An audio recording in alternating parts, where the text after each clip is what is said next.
Assalamualaikum warahmatullahi wabarakatuh. Di sini kami dari kelompok 4 yang beranggotakan Galuh Auli Ujibia, Bunda Ramadanti, M. Tegar Anggara, dan Muhammad Ridho Saputra. Kami akan menjelaskan mengenai pentingnya penataan sumber daya manusia, aparatur, dan juga evaluasi berbasis kinerja pada aparatur sipil negara. Sumber daya manusia, aparatur merupakan elemen terpenting bagi instansi pemerintah yang berperan sebagai penggerak utama dalam mewujudkan visi dan misi serta tujuan organisasi pemerintah. Mengingat begitu pentingnya sumber daya manusia aparatur, maka manajemen sumber daya manusia diperlukan untuk mengelolanya secara sistematis, terencana, dan terpola agar tujuan yang diinginkan organisasi pada masa sekarang maupun yang akan datang dapat tercapai secara optimal. Pengelolaan sumber daya manusia aparatur yang optimal akan menyeimbangkan kebutuhan aparatur dan tuntutan organisasi atas aparatur tersebut sehingga terwujudlah peningkatan kinerja dan eksistensi organisasi tersebut.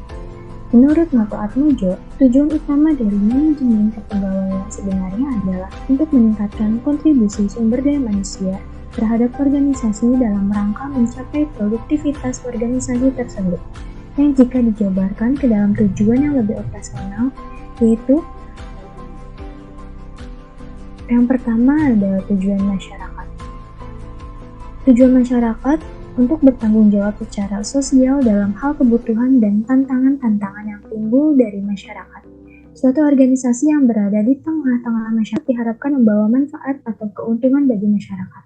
Oleh karena itu, suatu organisasi mempunyai tanggung jawab dalam mengelola sumber daya manusianya agar tidak mempunyai dampak negatif terhadap masyarakat.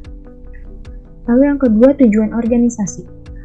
Untuk mengenal bahwa manajemen sumber daya manusia itu adalah eksis, perlu memberikan kontribusi terhadap pendayagunaan organisasi secara keseluruhan. MSDM bukanlah suatu tujuan dan akhir suatu proses, melainkan suatu perangkat atau alat untuk membantu tercapainya suatu tujuan organisasi secara keseluruhan.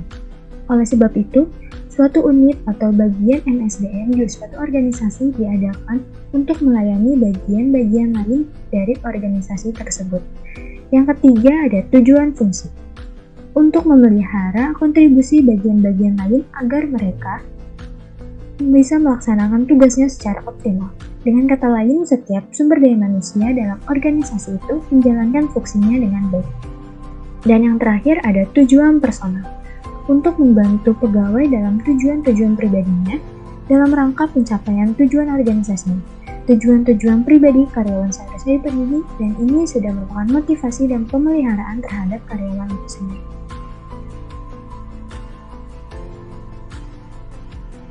Pada dasarnya, PNS di berbagai negara mempunyai peran utama sebagai pelaksana peraturan perundang-undangan, menjalankan fungsi manajemen pelayanan publik, pengelola pemerintahan, manajer atau corporate leader, dan administrator pengelola aset dan keuangan negara daerah. Sehingga tuntutan reformasi birokrasi secara langsung akan membawa konsekuensi bagi arah perbaikan sistem kepegawaian negara yang harus diikuti, khususnya masalah kinerja aparatur birokrasi pegawai negeri sipil yang sampai saat ini masih dianggap belum sesuai harapan. Belum optimalnya kinerja aparatur dalam menjalankan tugas dan fungsinya ditunjukkan dengan masih banyaknya keluhan-keluhan yang disampaikan masyarakat atas pelayanan publik yang diberikan pemerintah selama ini. Juga masih seringnya ditemukan kasus penyalahgunaan kewenangan dalam bentuk korupsi, kolusi, dan nepotisme atau yang sering disebut KKN. Juga penempatan aparatur yang tidak sesuai dengan persyaratan jabatan.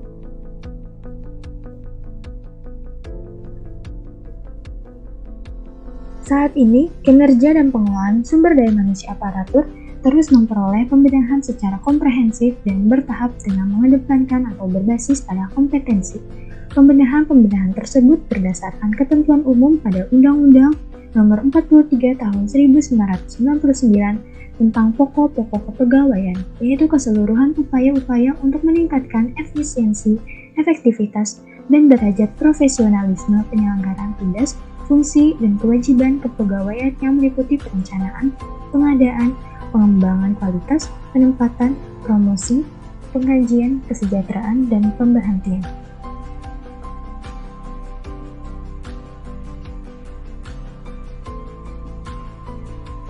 Arah manajemen PNS yang dilakukan mengambil intisari dari amanat yang diinginkan dalam Undang-Undang Nomor 43 Tahun 1999 bahwa pembinaan dan pengembangan PNS yang profesional harus mengacu pada beberapa faktor, yaitu yang pertama, sistem manajemen kepegawaian berdasarkan penghargaan atau merit yang diatur dalam pasal 7, 12, dan 17 Undang-Undang Nomor 43 Tahun 99 tentang pokok kepegawaian.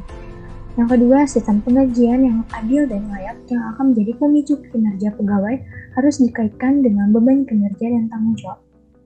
Yang ketiga, menciptakan persamaan persepsi tentang operasionalisasi konsep manajemen kepegawaian sebagaimana diatur dalam pasal 25 Undang-Undang Nomor 43 Tahun 1999. Yang keempat, mendorong netralitas PNS dari pengaruh semua golongan dan partai politik serta tidak diskriminatif dalam memberikan pelayanan masyarakat.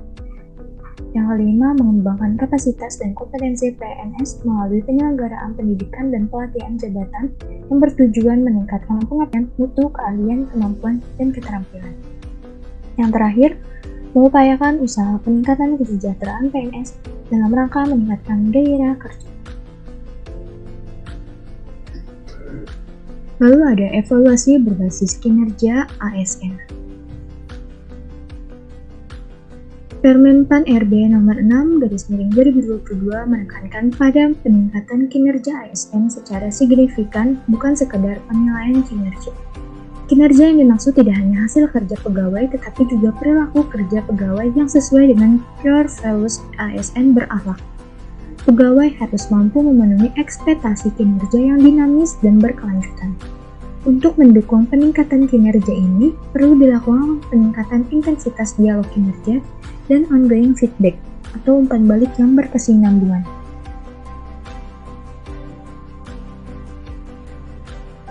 Feedback tersebut merupakan tanggapan atau respons yang diberikan pejabat penilai kinerja atas kinerja pegawai. Dengan demikian, dialog kerja antara pimpinan dan pegawai perlu terus dibangun dan didorong sebagai langkah awal dalam melakukan tahapan perencanaan untuk penetapan kinerja dan juga klasifikasi terhadap capaian kinerja pegawai secara berkelanjutan. Setiap orang bertanggung jawab atas perilaku, kinerja, maupun proses belajarnya sehingga secara bertahap terwujud sistem manajemen ASN berbasis merit, di mana kinerja, kapasitas, dan kualifikasi mengambil peranan vital dalam mendukung tujuan organisasi. Melalui pengelolaan kinerja yang baru ini, kembali menekankan bahwa kinerja pegawai wajib mencerminkan hasil kerja, bukan hanya sekedar uraian tugas serta perilaku yang ditunjukkan selama bekerja dan berintegrasi dengan orang lain. Sistem pengelolaan kinerja ini pada akhirnya akan mendukung mekanisme kerja yang agile di mana ASN bisa ditugaskan di unit kerja bahkan instansi atau organisasi yang cross-fungsional. Evaluasi pelaksanaan reformasi birokrasi di Indonesia. Reformasi birokrasi merupakan salah satu upaya pemerintah untuk mencapai good governance dan melakukan pembaharuan dan perubahan mendasar terhadap sistem penyelenggaraan pemerintahan, terutama menyangkut aspek-aspek kelembagaan, ketata laksanaan, dan sumber daya manusia aparatur. Untuk mengkaji pelaksanaan reformasi birokrasi, tentulah dibutuhkan yang namanya evaluasi. Penilaian mandiri pelaksanaan reformasi birokrasi adalah salah satu model penelitian mandiri yang digunakan sebagai metode untuk melakukan penilaian serta analisis yang menyeluruh terhadap pelaksanaan reformasi birokrasi dan kinerja instansi pemerintah. Sasaran reformasi birokrasi ada 3, yang pertama birokrasi yang bersih dan akuntabel, birokrasi yang efektif dan efisien, dan birokrasi memiliki pelayanan publik yang berkualitas. Lalu ada tujuan evaluasi, menilai kemajuan dan memberi saran perbaikan pelaksanaan program reformasi birokrasi dalam rangka meningkatkan kapasitas dan akuntabilitas kinerja, mewujudkan pemerintahan yang bersih dan bebas KKN, dan meningkatkan kualitas pelayanan publik. Tahap evaluasi awal yang dilakukan adalah dari kementerian atau lembaga atau Pemda terkait dengan alur memperoleh akun dan password, lalu membentuk tim evaluator internal, lalu panel evaluasi pelaksanaan RB, lalu APIT mengirimkan hasil ke Sekjen, Sekda atau Sesma, lalu Sekjen dan Sekda dan Sesma mengirimkan ke Menpa-RB. Setelah melakukan tahap itu, alur tersebut dilanjutkan ke Kemenpan RB dengan alur Sekjen atau Sekda atau Sesma mengirimkan ke Menpan RB, lalu verifikasi lapangan, lalu panel evaluator, hasil evaluasi eksternal, dan yang terakhir sampailah pada profil reformasi birokrasi. Kesimpulan,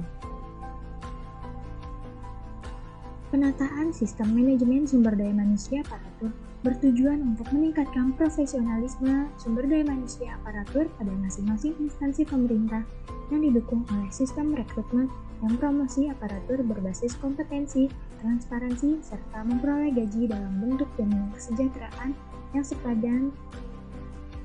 Lalu target yang ingin dicapai yaitu yang pertama, meningkatnya ketataan terhadap pengelolaan sumber daya manusia aparatur pada masing-masing instansi pemerintah. Lalu yang kedua, meningkatkan transparansi dan akuntabilitas pengelolaan sumber daya manusia pada aparatur masing-masing instansi pemerintah. Lalu yang ketiga, meningkatnya disiplin sumber daya manusia aparatur pada masing-masing instansi pemerintah. Sekian dari kelompok 4. Terima kasih telah melihat video ini. Wassalamualaikum warahmatullahi wabarakatuh.